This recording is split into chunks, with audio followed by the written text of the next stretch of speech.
Well, hello and a very warm welcome to Friday Live with me, Phil Crowshaw. Actually, it's been a little while. I think this is the first one since Christmas, mainly for various different reasons. But one of the reasons is I've had COVID. Do you get a badge or something when you've had COVID? I don't know. I'm waiting for a badge from the NHS, but I've not had anything so far. No idea how I got it, but I did get it. And I think probably I tempted fate massively when I said on social media about a week before, I think there's a bit of a FOMO now. There's that many people got COVID. There's a fear of missing out starting to kick in. And the minute I did that, of course, within a few days, I then got COVID. So that will teach me I should know better. Anyway, we're back and we're live, and I'm delighted today to be joined by Vicky Smith from Earth Changers. And Vicky and I met on a course that I was running, and we realized we had something in common in the travel world with my background in Thomas Cook all those years ago. And it got me thinking. It reminded me of my time in the travel world. And what Vicky was talking about was a different angle on it. And I thought she'd be a great guest to have on the show. So what we're going to do then is I'll just play the intro just to give people a chance to come in. And then we'll crack on and get the real interesting person on, which is Vicky Smith. So here we go.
Okay, so a very warm welcome to this edition of Friday Live with me, Phil Crowshaw. And today, as I said, my guest is Vicky Smith.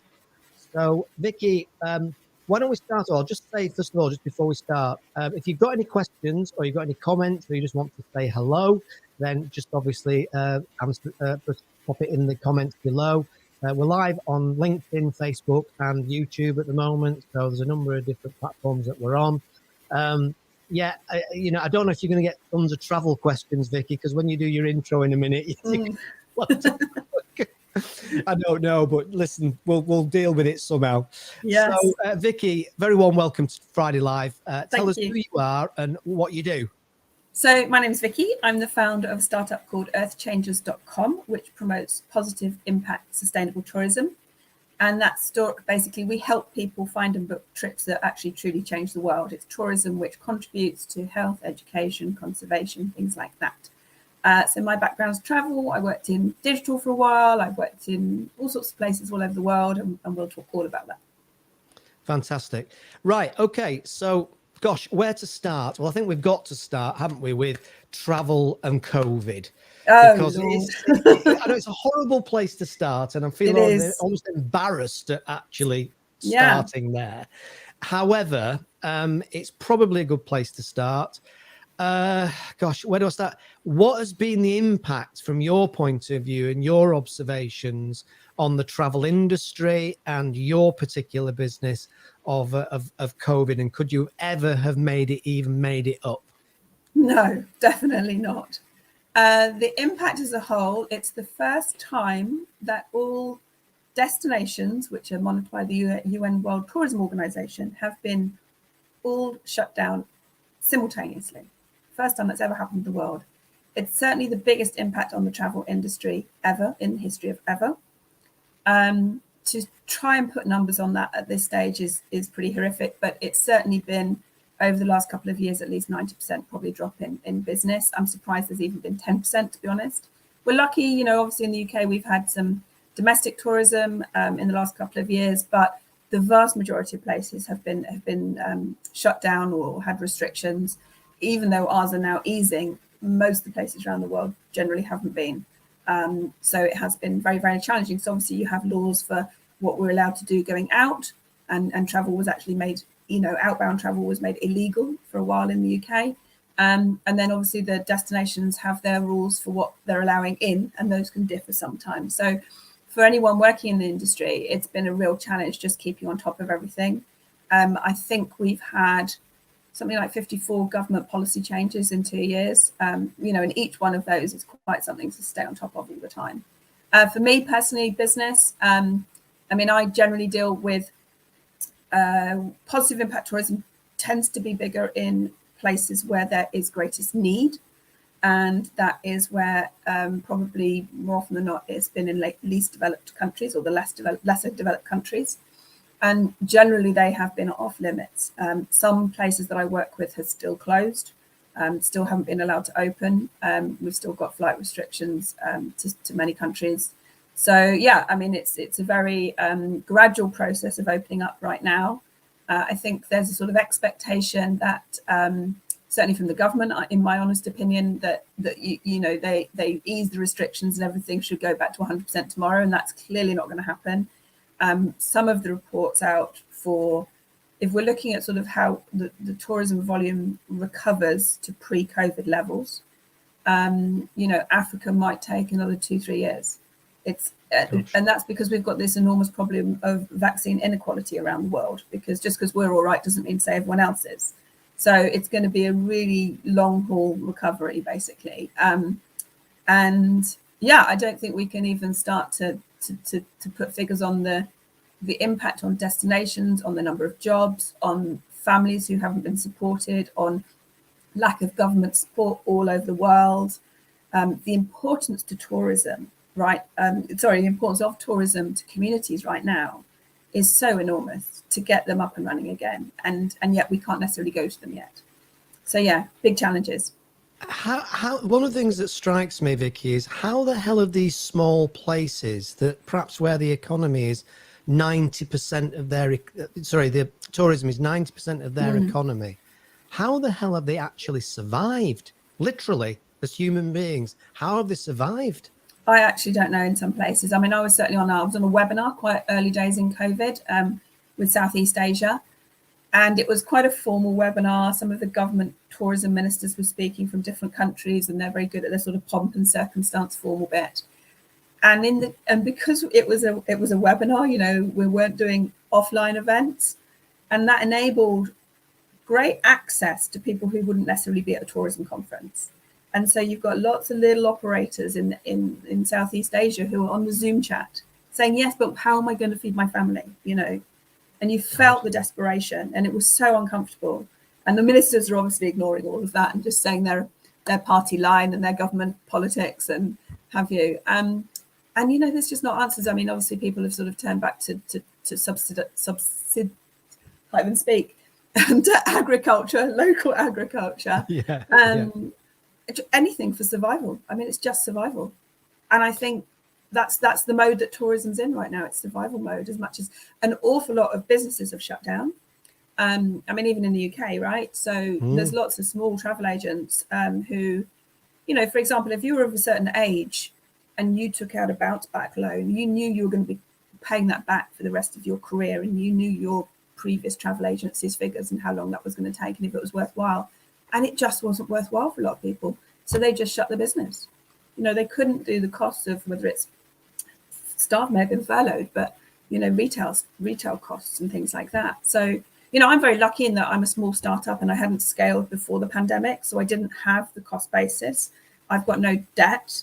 However, you still have to try and make ends meet somehow and, you know, get through. But my aim was literally survive. So that's a lofty ambition, isn't it? Well, yeah, physically, but you know, emotionally, financially. Yeah, but as you know, I'm a business consultant, and the conversations I've been having with all my clients in the last 2 years has been survival. Yeah. Before that, it was all about growth. It was all about how you're going to grow, what you're going to do to grow your business. And my perspective on it is, and it's probably quite simplified in a way, is that if you can survive when we come out the other side, and we are kind of, and we will. This is obviously a lot harder hitting than financial crashes, arguably.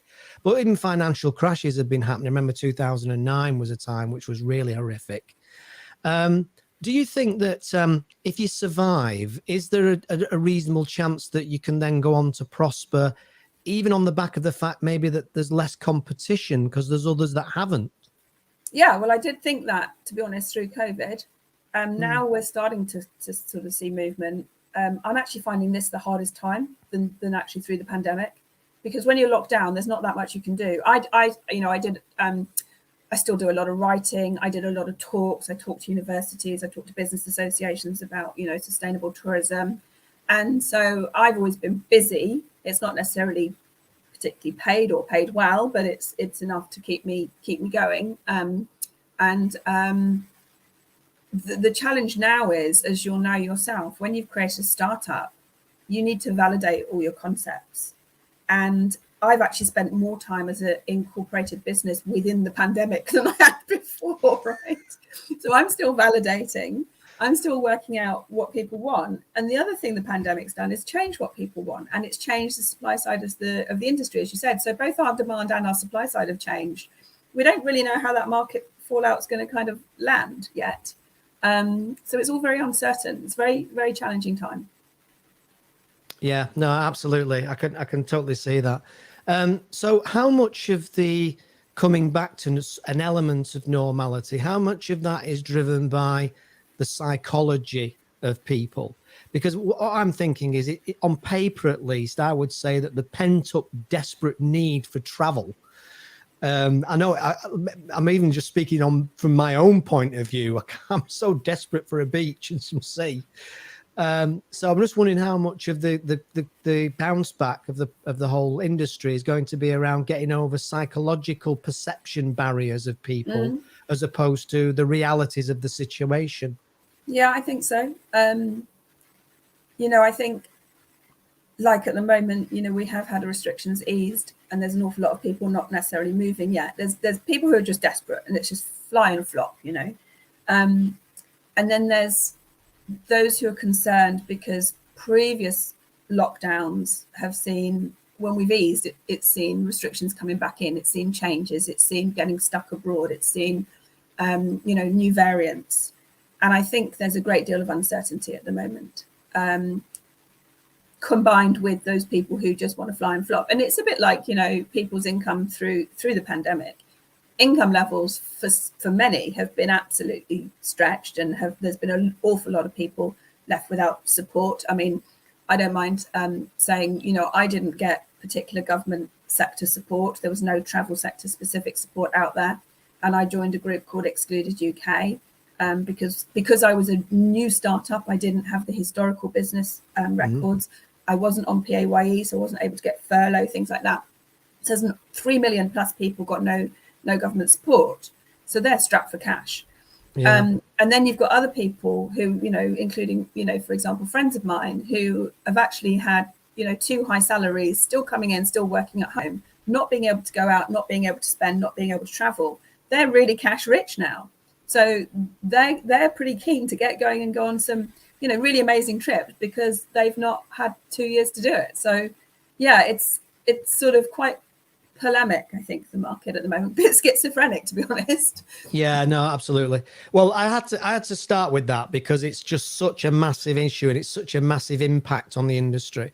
But let's go into a more positive territory, because what really got my attention with your good self was the whole concept of sustainable tourism. Yes. And I thought it was particularly powerful for me, having seen, like many of us, having seen the images of the huge sea of plastics coming up on the white sandy beaches of the Seychelles and places like that, which was horrific to watch.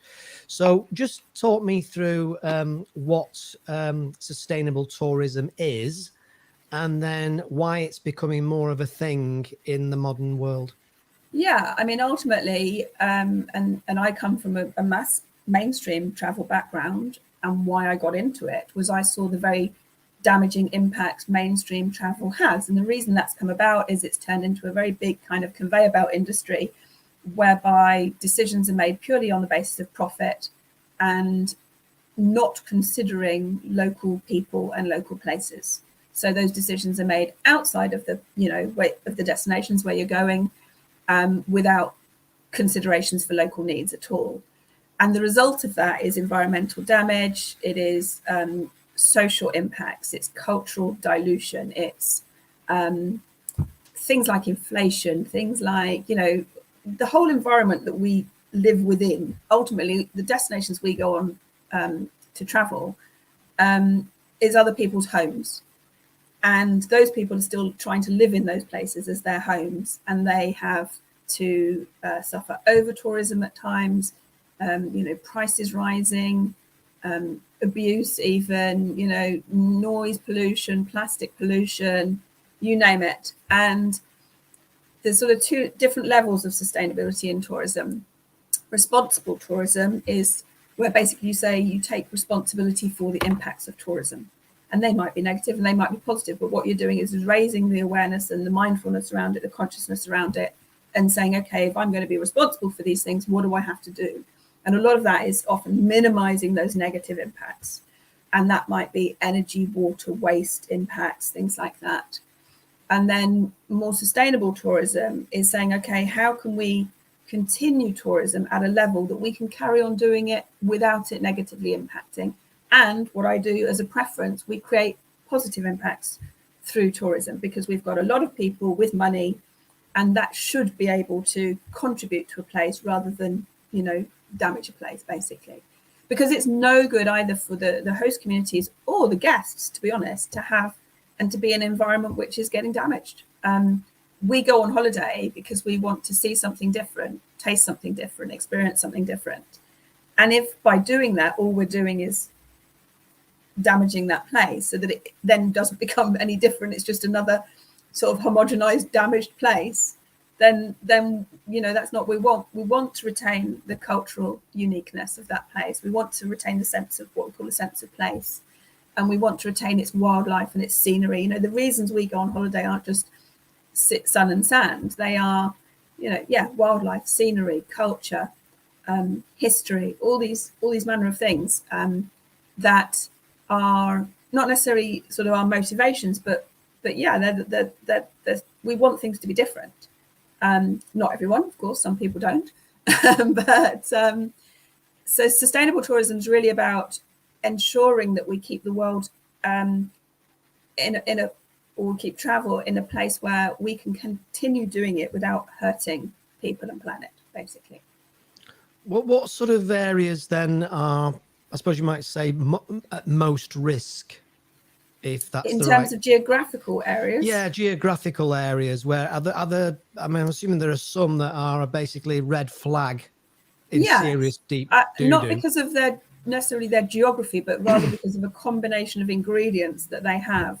And that tends to be if they've got no frills flights arrivals, if they're a cruise port, if they've got homestay networks, you kind of add on all these sort of big volume operations which don't consider the impacts that they're having, and each of those operations are fairly damaging for different reasons within themselves. And so, big volume operations, we've got to be very, very careful about the capacity of people that we send to any one place at any one time. That's really important. And what we have to do within responsible sustainable tourism is always put the host community first and say, is this what they need? Is it what they want? It really needs to be them that make the decision and form those limits around how many people, what times, how are we going to manage this? We're more and more people in the world with more and more big issues. So how are we going to manage the whole process? And the thing with tourism is it's growing. Unlike any other sector, probably still huge. I mean, for the least developed countries, it is the top one, if not the top three sectors. So it's very, very important economically. It's roughly 10% of all jobs worldwide, and it's roughly 10% of all GDP worldwide. And so that's a really, that's just been taken out of the market for 2 years. We think about the impact for that. But if it goes the other way and it just keeps growing in an unabated fashion without consideration for the impact it has, it's really not a very good place to be. So yeah, the sustainable tourism sector is very, very conscious about how we improve what those impacts of tourism are.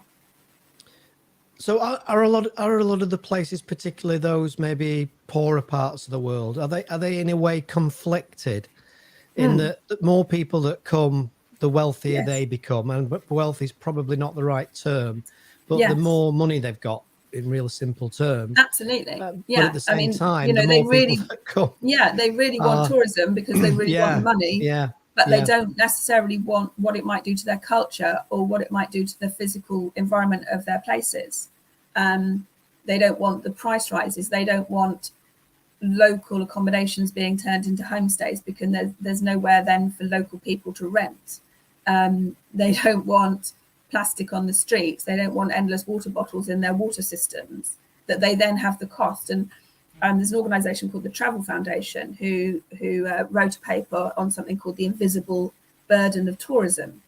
And if you think about when we go travel to a place, yes, we sometimes pay a tourist tax in some places, and hopefully that goes into a fund which then funds things like social services such as waste disposal. But there's an enormous amount of impacts that don't get covered, things like inflation, things like housing stock, things like noise levels that really really impact people's lives that live there. And if we try to put a figure on that, and then we charge that back to tourism, it would make tourism not the cheap product that it is today, basically. And what we're saying within sustainable tourism is we ought to pay fair price for what we get, and that means that means paying staff fair wages, because a lot of staff in hotels, etc., don't earn firm wages. We want nice, clean environments. We want people cleaning up and things like that. So it doesn't necessarily mean it's more expensive, because in actual fact, once you put in things like energy and water and waste efficient management systems, which are part of sustainability, that reduces your business costs. So some costs such as staff pay might go up and benefits, but other things will come down. So you can actually have a very sustainable product at the same price.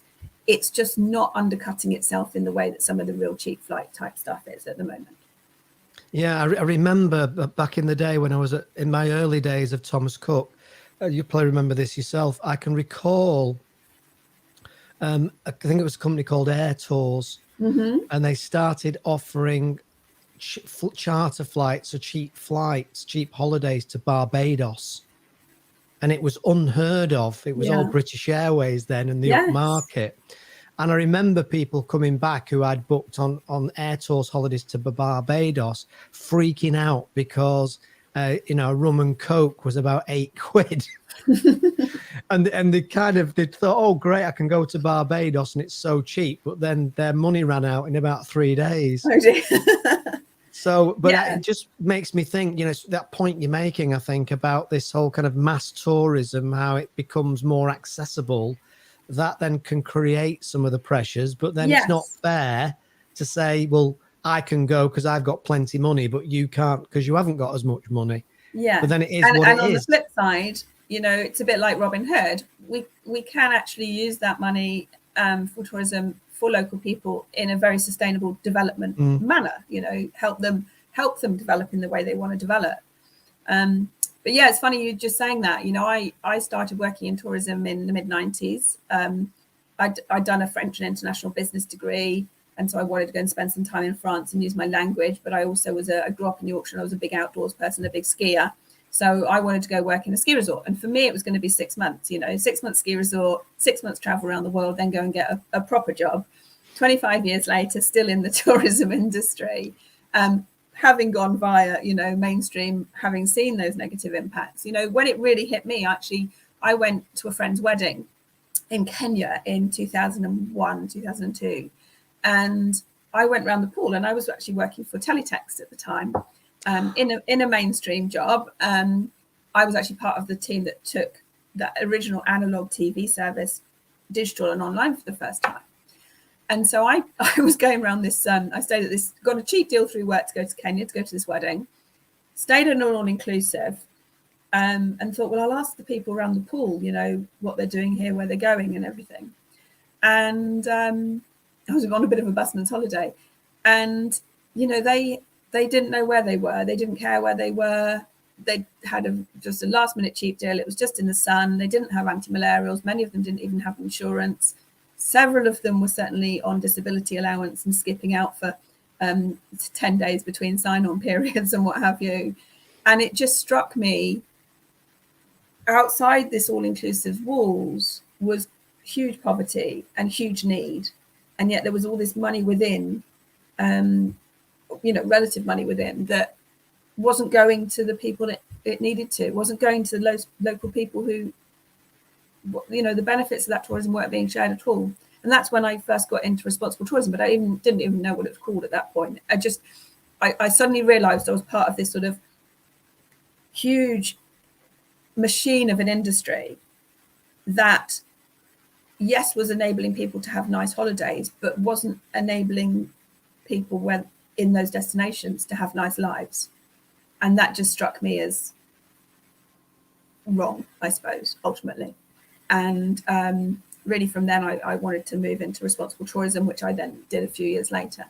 And then my sort of yearnings of Kenya gave me a real seed for Africa, and my yearnings, it just stayed with me, and I wanted to go back. And eventually I said to a friend, I just want to get back to Africa. And she said, well, why don't you? And I thought, well, that's a very good question. Why don't I?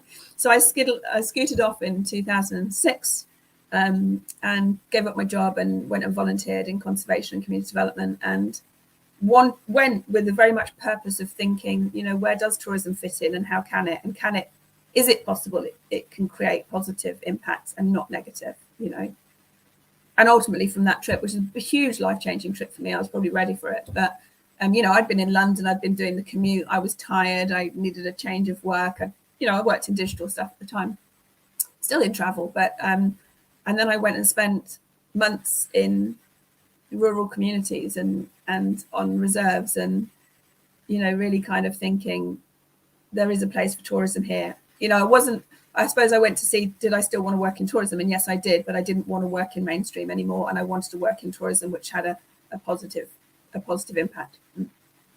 Brilliant. I've got a question here actually from Joe. I think that's Joanne, because there's no E on the end. I've made a big assumption.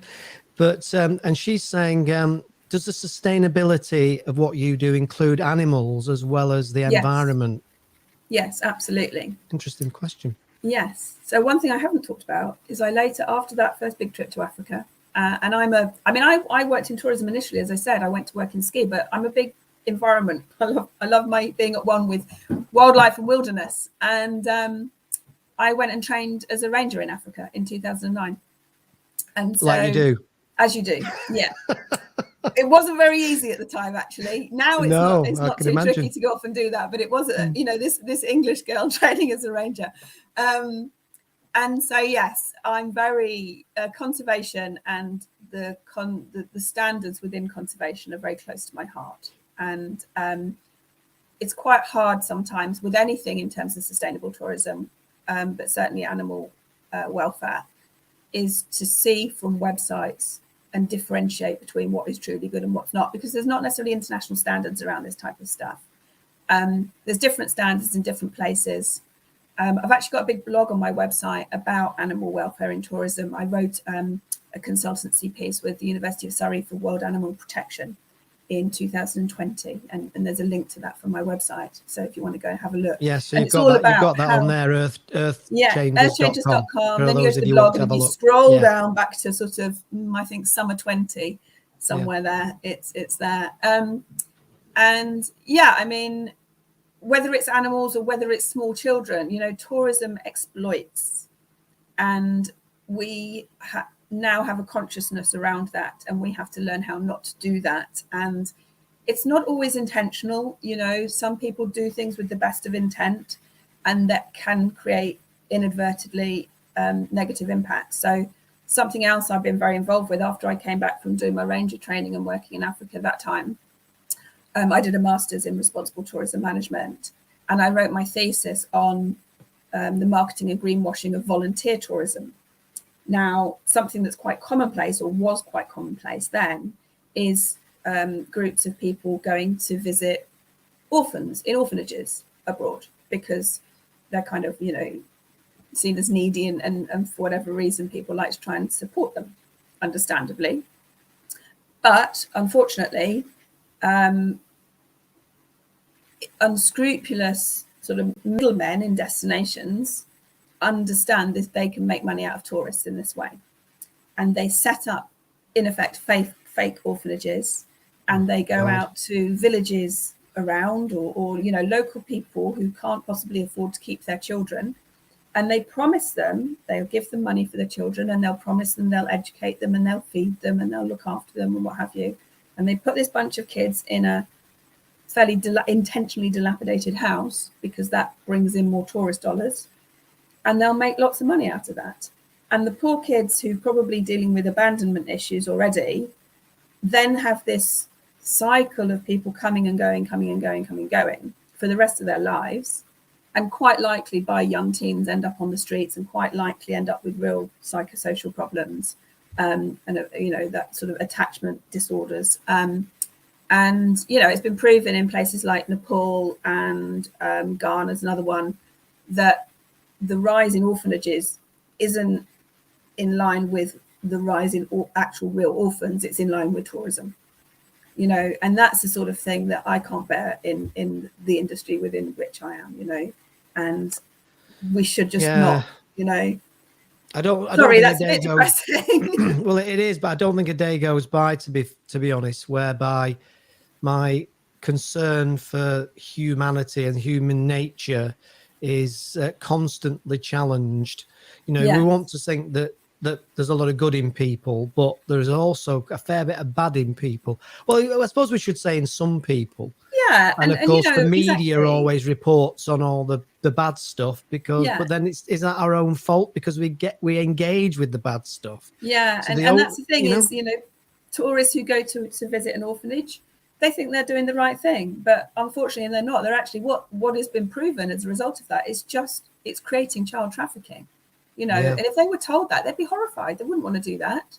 And but it's because they want to help. So it's very hard to bring in sort of hard and fast rules, but we are learning more. Going back to the animal question, we are learning more about not to ride elephants, not to swim with dolphins, many things which are now seen and understood to be a no-no. I've certainly done when I was younger, and not knowing is not an excuse and not a reason, but at the same time we do have knowledge now, and we do have awareness, and we have to kind of constantly question ourselves within tourism. Is this an all right thing to do? Is this acceptable, or is this exploitative in some way? Yeah, it's a real tricky one, isn't it? And ultimately it comes back to people being able to make their own decisions, and not it having that enforced by outsiders. And if a local community, for example, makes those decisions, yes, they're welcoming tourists to this volume, to this amount, to these days, these times, whatever, then that's okay. But I mean, sometimes you want to say to them, please don't, because what's interesting with COVID, coming back to your earlier question about different destinations, somewhere like the Maldives actually has done really well, because they're sort of individual resorts on islands, if you like, on the atolls. If there was an outbreak, they could just shut down that one. So they put in very, very early, the Maldives, real prescriptive protocols around how to deal with it, where they could literally sort of shut down bits and not other bits. Other places didn't have that, obviously, fortune. So it's also a little bit kind of like been determined by your environment, whether how well you can handle COVID, and how well you could maybe continue operations or not. You know, the World Travel and Tourism Council have done a lot of work to create what they call a safe travels label, which is global protocols of how standing operating procedures had to change, whether that was in airports, on boats, in tour operators, in hotels, and so there's an awful lot of work that's been done to try and ensure people do feel safe and secure. And yeah, it's just a very changeable world at the moment, I think, for travel. Are people's needs and wants changing? You know, Yes, in I terms think of, so. I would assume that, we've been on that beach now for 4 years running. It's another beach. Something different, I suppose, is the way perhaps I would ask the question. Is that demand for something different? Yeah. Growing I mean, even all before the time? COVID, the rise in demand for sort of experiential travel products, as you know, we call them products within travel, but authentic connection with local people, with culture. What COVID's created, part by people sort of being locked down at home, is better appreciation potentially of that connection with the natural world and with community, and the importance of community to support us all, because we've all needed it in COVID. It's also shut people away from having holidays. So hopefully they're going to appreciate their travels more and actually go, you know what, I don't necessarily want to do the cheapest, dirtiest thing here. Actually, I want to go for a really great trip and a really kind of, amazing memories and a quality trip. And I suppose what you also get with sustainable tourism, because that's, I mean, sorry, I'm jumping around a bit. It's okay. The sort of things we look at is quite complex, because it can be everything from the design of a building, like a hotel, and its energy and water waste systems, its staff policies, benefits, it's the environment around and conservation, it's how it works with the local community, it's things like integrating local art or foods. It's the whole supply chain of the food and making sure it's maybe less miles and organic and all these things. So the kind of sustainability, because tourism is not one thing, it's like a cake mix. It's all these different things brought together in one place, right? And all of those things each has its own sustainable supply chain. Construction can be more sustainable, food can be more sustainable. So when we're looking at sustainable tourism, we're looking at the sort of the rounded picture of all of those things, and we're looking for an overall net positive. And some people might do more for their environment and conservation, and other people might do more for their community, for example. But it is quite complex, and I think it is quite complex for people at home to understand and wonder why there isn't just a black or white label. Yes, it's sustainable. No, it's not. The reality is it's sort of a whole range of potential, from not sustainable at all to super sustainable. And I kind of sit with Earth Changers. I'm on the super sustainable end, if you like, the real positive impact, what we call regenerative tourism, actually. And that's actually looking at things that kind of they question the systems we work within, and they change the systems for the better and say we're all part of one big ecosystem and we all impact each other. And I think with COVID, the understanding of those sorts of values are coming to the fore much more. And my estimation, just from a sort of anecdotal standpoint, is, gut feeling, is it's given both the demand for sustainable tourism, but also the supply of sustainable tourism, probably a 5 to 10 year fast forward. And on the supply side, there's always been, as long I've worked in it for 15 plus years, and there's been a core of community, within sustainable tourism for that time, growing, obviously. But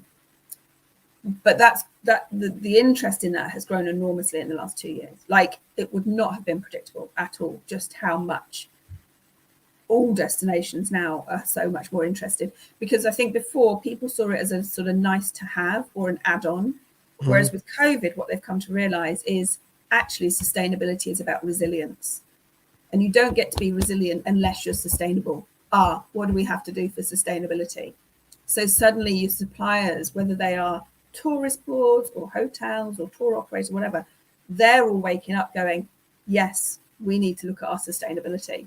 So that's going to affect the market on the supply side. the demand values are changing, and then they're going to be buying products which are changing too. So we're undergoing a really big shift, I think, but it's not yet clear exactly how it's going to break down, you know? Yeah, I get that. Gage is actually asking, does it cost more to go on a holiday that's been sustainable, Yes, that is not sustainable, I guess? necessarily. No, not necessarily. I mean, like any trips, it depends where you want to go, when you want to go. You know, if I wanted to take a family to Disney at half term, I mean, I dread to think someone else can tell me the price of that. That's not necessarily going to be a most sustainable trip, but very expensive, or, you know, an expensive cruise or something like that, which is horribly unsustainable. You can go, you know, you get sustainability, which is quite spit and sawdust, sort of quite raw, quite rural, or what have you, and then you get 5-star. I mean, it's every level that you can imagine. What you might want to do is just be a little bit more flexible about destinations. But I think what we're seeing now is people actually breaking away from the mainstream a bit, because they don't want to be, they want spatial distance. So they don't want to be with that volume of people necessarily. And they're happy to look at shoulder periods of travel, or, you know, destinations which maybe they might not have considered before. So, you know, it just depends. If you wanted to go, for example, on, say, a safari, yes, if you go to the most popular destinations, that's going to cost you more. But you can go to Malawi and go on safari, and it can be amazing, you know, and it's probably more integrated with local culture, or not probably, but, you know, just depends how it's done. But yeah, it just depends. Price just depends on what you're looking at when, really. But do you think what is definitely not necessarily more expensive, basically. Yeah, no, that's absolutely brilliant. Do you foresee a time, you know, obviously climate change is a massive topic of discussion these days, probably significantly greater level of topical discussion on it, certainly compared with 3 or 4 years ago even. Do you ever foresee a time when places, and I don't mean necessarily next year, but do you ever see a time when areas or locations will have some kind of kite mark or a rating? They actually do already, and we do have standards in tourism, in sustainability. The challenge is we have about 150 different standards, and that is confusing to the trade, let alone the consumer, right? Yeah, sure. And the reason we have so many is because some countries have their own, like Costa Rica and Kenya have their own. Some types of tourism have their own, like tour operators, for example. And at the moment, it's still expanding the number we have. I think in time we'll see them merging and coming together a bit more. But I think, as you know, the challenge is, and it's true also of volunteer tourism that I did my master's on, if you try and apply one standard to everything, you kind of end up dumbing it down so much that in order for it to fit everything, that it actually becomes meaningless.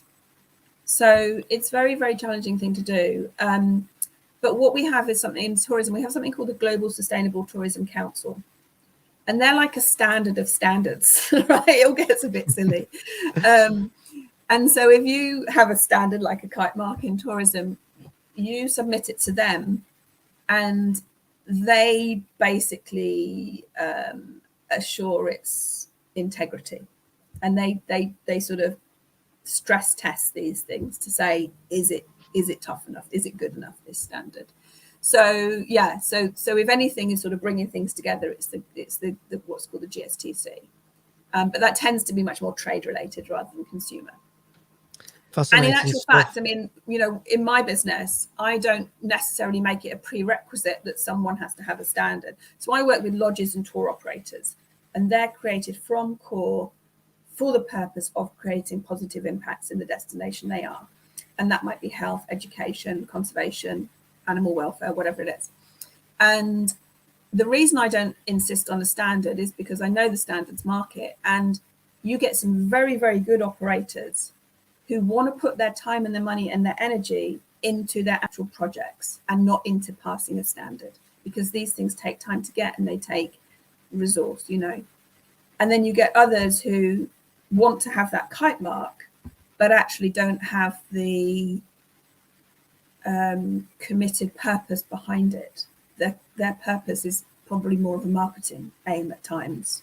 And so you can end up with people with kite marks that aren't that great, and you end up with people that are really great that aren't interested in having kite marks, and their product stands for itself. It's actually part of the reasons I created my business, is to say, you know, you can have a standard without having a kite mark. You can have a standard of integrity, basically. And I don't, I suppose, assume that a consumer at home is going to have my level of either knowledge or access to be able to look into some of these businesses and say, what are you doing about that, and what about that, and are you good enough? And I look, so I get all their impact reports, and I look all the measurements and every monitoring they do, and determine whether I think it's, you know, acceptable. I'm sure that's absolutely the case. And I can imagine that your personal brand is really important. You know, people still buy from people. And I would imagine when we talk about knowing, liking and trusting a company or a brand to work, to buy from them, I'd imagine it'll be you, Vicky, that they'll know, like and trust. Well, I hope because so. You'll have the insight and the knowledge that, and you're right, you wouldn't, apart from anything else, we're all time poor on another level these days. Gosh, yes. So the very idea of trying to research it is a nightmare. No, exactly. And it's my passion, you know, it's not someone else's necessarily. I can geek out about, I don't know, land and things, right? And, you know, community initiatives, you know, amazing stuff. I mean, that's why I do what I do, because I absolutely love the amazing places and people I work with, because they just do incredible work. You know, I've got a blog on the site which is all about what they did in COVID, because most of them obviously had to shut down. Most of them didn't have tourism revenue, and they continued supporting their communities. Many of them set up food banks or continued food banks if they'd done it before. Most of them obviously tried to employ their staff regardless of having no business, because things like anti-poaching staff are incredibly important, particularly in Africa, around, you know, rhinos or endangered species. They just, I mean, they set up health initiatives. They worked with local governments and councils on COVID announcements and things like that. You know, these guys are genuinely in it for their communities and their places. And tourism is a vehicle to enable financing of that. And you can have the most lovely 5-star holiday, or, like I said, a bit more spit and sawdust, whatever it happens to be. You know, got a place in Madagascar on my site, which is possibly more a sort of gap year type product, which, you know, you might go volunteering and camp in the bush for 3 months in Madagascar, but it's an amazing experience, and it's just so incredible what they give to the community there, how they support them.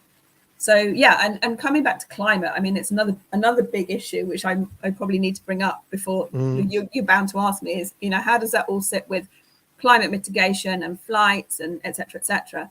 I mean, prior to COVID, the number one question we would have been asked is, how can you have sustainable tourism if you have to fly?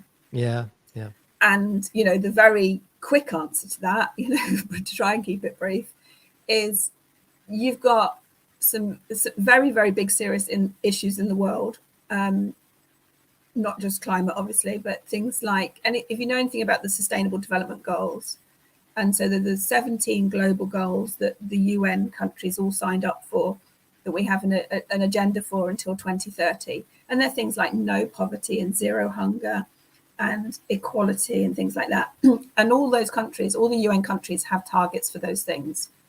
And tourism can actually deliver the positive impacts of those things that we need all around the world. And the less developed countries in particular, as I said earlier, that tourism is one of their top sectors, if not their top one. And we have to balance that with the emissions that are made by flying. And so a long haul, you know, flying, aviation worldwide in terms of leisure flying, or rather consumer flying, is about 2.5% of global emissions, 2.5 to 3.5%. If you burn aviation fuel at altitude, it measures around a sort of 5% impact. And so we have to measure that 5% impact against what tourism can bring destinations. And that's livelihoods, and that's jobs, and that's looking after endangered species and stuff. So, you know, I might meet an environmentalist and they might say to me, oh, Vicky, you can't fly, but they support elephants. And it's like, well, okay, but if we don't fly, we might have to say goodbye to all the endangered species in Africa. How do you feel about that? So, it's not an easy question. It's a really tough call. We obviously don't want those species to die, but the vast majority of conservation is supported through tourism. So we have to enable that tourism. Is it going to happen virtually? No, I very much doubt it. Not with that sort of amount of money behind it. So yeah, we have to keep a balance of that. And in order to sort of mitigate those flights where it's important, we don't need to go multiple times a year to a short haul destination in Europe. We can get on a train. We can go more locally. We can take less trips. We don't need to fly for business. Particularly, COVID's shown us just how much we can reduce flying ultimately. But even if we all just had one amazing trip a year, which created those positive impacts, we're able to keep things in a good balance at that point, I think. Yeah, I mean, there has to be some kind of perspective on it, doesn't there? We can't. Yeah. It's just like, if you want to stop climate change, then let's all go and live in caves again. I mean, I know it's well, I mean, that's ridiculous, but there's got to be a gradual process, hasn't there? Yeah, I mean, everything we do has an impact and carbon impacts these days, and we have to try and minimize it where we can, and make sensible choices. But what we really, really, really need is massive systems change. We need the country insulated. We need, everything switching to alternative energy. We need those rail systems in place so people can take rail journeys that don't cost more than, domestic flights. So there's a certain amount that is, yes, consumer demand can shift, but there's a certain amount which has to be government policy as well. Yeah, sure. No, I but it's complicated. It's a lot more complicated, I think, than most people realize. And it's too easy to hit so we were saying before we came on air, it's too easy to hit the keyboard with all the things that need to change. But it's easy to say it. But it's almost like when you ask the next question, what exactly do you think should happen in order to change that? And then it's the domino effect, isn't it? So if you, for example, start saying, right, everybody eat 50% less meat, then overnight you've almost got, 2 million less people employed in that industry. Yes. So there has to be something else for them to do. And that person that's no longer employed at that place that does meat processing could be actually your auntie or your mum or your son or your daughter. Yeah, it's not just other people. That exactly happened in tourism. Going back to animal question with elephants, when it became very clear people shouldn't be riding elephants, and some of the very big tour operators, literally stopped it overnight. Many of them stopped it without any thought for repercussions. Yeah. But you've got a zillion mahouts, looking after their elephants, who are suddenly out of jobs, out of income. They still have the elephant to look after. How are they going to, support it with any money? You don't just switch it off at the mains and then put it in a box, do you? Yeah. So that caused quite, big problem. And it's a bit like what I was talking about with orphanage tourism. You can't just actually switch it off overnight, because that can create more social problems than actually, you've got to, it's like withdrawing from a war zone or something, right? You've got to do it gradually, and you've got to do it strategically, and you've got to think about it very carefully. Yeah. And even just bringing, pulling tourism out of a destination, if it was to happen, you can't just say, no, we're not doing it anymore. One of the interesting things with COVID is lots of tourism destinations strategies are changing. And where before they literally before it's been a race to the bottom, and they've realized they just don't want that anymore. They don't want that volume, and they don't want it cheapening and undercutting themselves the whole time. So there's a number of places that are coming out saying they're going to go for a more premium audience. Bali is a good example. So Bali's always been very popular with backpackers. I went to Bali as a backpacker, Yeah, me too. And they're going to go a bit more. They're going to aim slightly higher, with their average sort of spend and a better quality experience, basically. It's often been described as a bit like the Blackpool for Australians, hasn't it? Before COVID. That, maybe it's an exaggeration, but I think mine Kuta was a bit. Well, I know, I was talking. I went in 1996, I think it was, and it was still quite. It was a small town, a big village. It was still quite rough little streets then. I can't imagine what it's like now, and I'm not sure I want to go back, to be honest, because it's kind of nice remembering as it was. Guess what year I was there? Go on. 1996. Oh, no way. So, yeah. So we have walked past each other down that street, and you never said hello. Yeah. Yeah, brilliant. Yeah, I went around the world for a year backpacking. That's another show, another conversation. There we go. Listen, it's absolutely fantastic, Vicky. Thanks for joining me today. So, very, very final last question. Really put you on the spot. Oh, God. Top number one place you would recommend for a sustainable holiday of your lifetime? You know what? I was One. asked this the other day, and it's not fair because I've got all my amazing places on my site. I've got two places that personally I love. I mean, I love anywhere, but I mean, genuinely, Especially nowadays. The real place that's my muse for all things sustainable tourism, whether it's community related or conservation related, is South Africa. And that's because they've had so many challenges, and South Africa was actually the first country to institute responsible tourism in its government policy. So hands down, South Africa, well done to them. They don't always do everything brilliantly and well, but they're certainly got some amazing operations in that country. Yeah. And obviously politically, it's, you know, been really challenging, but they also, because of that, they have some amazing things. You know, the lodge on my site, really, so it's very community oriented, and it's because it was born out of apartheid and division, and it wanted to bring everything back together. So it's so important. Yeah. And then the other country that I always love, which is my oasis of calm, is Costa Rica. And, you know, they were the recipient of one of the Earthshot Awards this year from Prince William. And it really is. And again, it's because the government took a decision to put sustainable tourism in its government policy. And they have an amazing number of, you know, protected areas they've supported, and they have incredible wildlife, and, you know, their phrase is pura vida. It's a chilled place. It's great country. Wonderful. Well, you've done exactly that. I said one, you took liberties and went for two, but I'll forgive you for that. It's Friday afternoon and then weekend's coming. Exactly. Vicky, I'm going to meet you back here in about 12 months' time, and we'll have the conversation again. We'll see how things have developed, see how things have changed, and fingers crossed.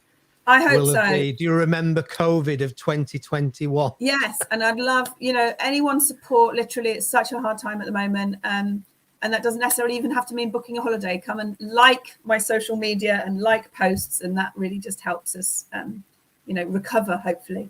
Yeah, absolutely. Well, I'll certainly do that. I'll do that over the next few days. I'll come and follow you and what have you. And you can see the website address there, earth-changes.com. You know, and at the end of the day, if in a lot more people now, sustainability is a key thing. And if it really is, if you mean it, and this is the interesting thing for me, if you mean it that sustainability is important to you, then don't maybe just go wandering off to the usual Chewy or First Choice or all the millions of others that are there. Maybe if you're serious about it, maybe just check out Vicky's Earth Changers, and I'm sure she'll be glad to have a chat with you. Yeah, and listen, more insight.